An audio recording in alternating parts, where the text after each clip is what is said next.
GHMC పరిధిలో వర్షాల పరిస్థితిని ఎప్పటికప్పుడు పరిశీలిస్తున్నామన్నారు కమిషనర్ ఆమ్రపాలి. అత్యవసర పరిస్థితులుంటే కంట్రోల్ రూమ్కి కాల్ చేస్తే సిబ్బంది వెంటనే చర్యలు తీసుకుంటారన్నారు. అన్ని డిపార్ట్మెంట్లతో కలిసి ముందుకెళ్తున్నామన్నారు ఆమ్రపాలితో శ్రవణ్ ఫేస్ టు ఫేస్.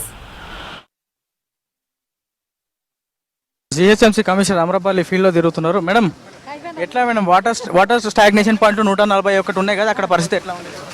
అదే చెప్పాం కదండి, ఇప్పుడు ఆల్మోస్ట్ అన్ని చోట్ల వాటర్ లెవెల్స్ తగ్గిపోయి ఉన్నాయి. There are some exact number ఇప్పుడు మాకు రిపోర్ట్ వచ్చింది 130కి.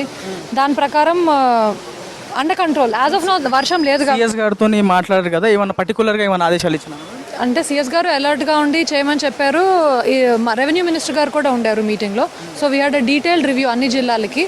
సో దే టోల్డ్ అస్, ఇప్పుడు మీకు ఇందాక చెప్పినట్లు అందరం అలర్ట్గా ఉండి lake levels, water levels monitor చేసుకొని ఉండమని చెప్పాను. ఇప్పుడు మొత్తము 130 సర్కిల్లకు సంబంధించినటువంటి డిప్యూటీ కమిషనర్, మెడికల్ ఆఫీసర్లు కూడా సెలవులు రద్దు చేసినారు కదా, మొత్తం వాళ్ళు కంటిన్యూగా ఫీల్డ్లోనే ఉన్నారు. Yes everybody is on the field. So మాకు ఫోన్లో కూడా మేము ట్రాక్ చేస్తున్నాము. సో అందరూ ఇప్పుడు మా DC is here sorry. So we're on the job. ఇప్పుడు జంట జలాలకు సంబంధించిన వాటర్ సరే ఇప్పుడు ఫుల్ కాకపోయినప్పటికీ అవి మళ్ళీ మూసిగుండానే విడుదల చేయాల్సి ఉంటుంది గేటు. లోతట్టు ప్రాంతంలో ఉన్న కొంత భయం అనేది ఉంటుంది. వాళ్ళకి ఏం చెప్పదు? యాజ్ ఆఫ్ నౌ భయపడాల్సిన అవసరం లేదు. ఆ లెవెల్స్ కంటిన్యూస్లీ ట్రాక్ చేస్తాం. దానికి స్టాండర్డ్ ప్రోటోకాల్స్ ఉన్నాయి. ఆ ప్రోటోకాల్స్ ప్రకారం మేము ఫాలో చేస్తాము. So everything's under control. భయపడద్దు, అలర్ట్గా ఉండండి. వాతావరణ వాళ్ళతో కోఆర్డినేట్ చేసుకుంటున్నారు అంటే ఆన్ అండ్ ఆఫ్ వర్షాలు పడతా ఉన్నాయి కదా. Every 1 hour we get alerts. So every 1 hour we get alerts. మా హైడ్రా సోషల్ మీడియా పేజ్, మా సోషల్ మీడియా పేజ్లో ఇవన్నీ రిలీజ్ కూడా చేస్తున్నాము. So we're tracking this on an hourly basis. వర్షం పడిన ప్రతిసారి డ్రైనేజ్ అనేది పెద్ద సమస్య. అంటే మీరు చేస్తున్నప్పటికీ కూడా డ్రైనేజ్ కూడా జీహెచ్ఎంసీ సరిగా చేయట్లేదు అనేటువంటి పర్సెప్షన్ జనాల్లో ఉంది. డ్రైనేజీల పైన కూడా వాటర్ బోర్డు వాళ్ళతో ఎట్లా కోఆర్డినేట్ చేస్తున్నారు? అంటే వాళ్ళు కూడా రోడ్ల మీద ఉన్నారు. ఇప్పుడు జోనల్ కమిషనర్తో వాటర్ బోర్డ్ వాళ్ళు కూడా టచ్లో ఉన్నారు.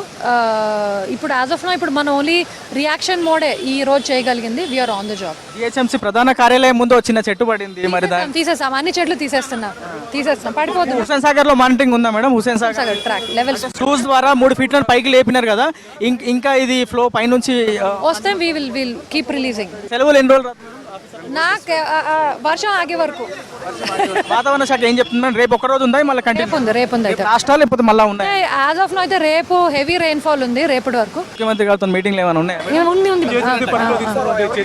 సో ముఖ్యమంత్రి గారితో మరి కాసేపట్లో కూడా సమావేశం ఉండబోతున్నట్లు జీహెచ్ఎంసీ కమిషనర్ ఆమ్రపాలి చెప్తా ఉన్నారు. సో వర్షం పైన పూర్తి స్థాయిలో అలర్ట్గా ఉన్నాం, అధికారులందరికీ సెలవులు రద్దు చేశామనేటువంటి అంశాన్ని చెప్తూనే 141 వాటర్ స్టాగ్నేషన్ పాయింట్ దగ్గర కూడా పూర్తి స్థాయి జాగ్రత్తలు తీసుకున్నాం. వాటర్ ఎక్కడ కూడా ప్రస్తుతం స్టాగ్నేట్ అవ్వట్లేదు, స్ట్రైట్ డ్రిజిల్ మాత్రమే పడుతుంది. ఆ వాటర్ పడుతున్న కొద్దీ అధికారులు కూడా వాటిని వెంటనే క్లియర్ చేస్తున్నారు. ఇప్పటివరకు సిఎస్ గారితో సమావేశం అయినాం. ఇప్పుడు రాష్ట్ర ముఖ్యమంత్రితో సమావేశం ఉంది. ముఖ్యమంత్రితో సమావేశం అయిన తర్వాత తీసుకోవాల్సినటువంటి జాగ్రత్తలు, ముఖ్యమంత్రి ఇచ్చినటువంటి ఆదేశాల అనుగుణంగా ముందుకు వెళ్తామనేటువంటి అంశాన్ని చెప్తున్నారు. వర్షం ఎప్పటి వరకు పడితే అధికారులకు అప్పటి వరకు సెలవులు రద్దు చేస్తాం, వాళ్ళు నిరంతరం ఫీల్డ్ మీదే ఉండాలని ఆమ్రపాలి చెప్తా ఉన్నారు. ఇది ఓవరాల్గా వర్షాల పైన ఫీల్డ్ విజిట్ చేసినటువంటి జీహెచ్ఎంసీ కమిషనర్ ఆమ్రపాలి చెప్తున్నటువంటి మాటలు.